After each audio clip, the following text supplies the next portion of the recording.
এই ভোটের মাধ্যমে তারেক জিয়া আপনাদেরকে মূল্যায়ন করছে। আগে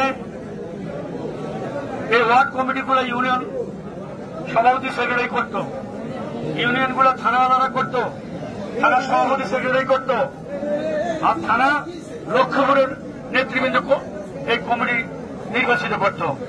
এখন তারেক জিয়া তৃণমূলকে সুসংগঠিত করার লক্ষ্যে তৃণমূল থেকে নেতা উঠে আসবে। আজকের এখানে যদি ভুল করে থাকেন আপনারা করছেন, তারেক জিয়া করেন নাই। আপনাদেরকে দাওয়াত দিয়েছে যে আপনারা আপনাদের মনোনীত ব্যক্তি যে ত্যাগী, যে দীর্ঘ আন্দোলন সংগ্রামে আপনাদের পাশে ছিল, তাকে নির্বাচিত করে আপনারা কমিটি করবেন। যদি কোনো তাকে না করেন সেই ভুল আপনাদের, তারেক জিয়ার কিন্তু কোনো ভুল নাই। যাই হোক, আমরা এরই মধ্যে ৯৯টা ওয়ার্ডের ভিতরে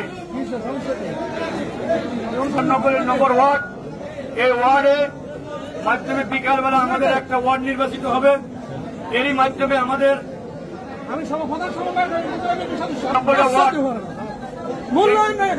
৯৯টা ওয়ার্ডের সমাপ্তি ঘটবে ইনশাআল্লাহ। প্রিয় নেতৃবৃন্দ, আমি আল্লাহর কাছে শুকরিয়া আদায় করি যে ৯৮তম দিনও ৯৮টা ওয়ার্ডের অনুষ্ঠানও আমরা ইনশাআল্লাহ শান্তিপূর্ণভাবে আমরা এই প্রতিনিধি নির্বাচন সম্পন্ন করতে পারছি।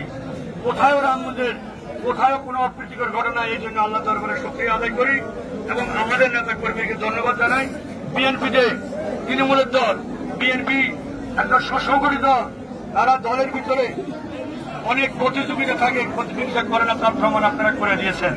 তাই আগামী দিনে আপনাদের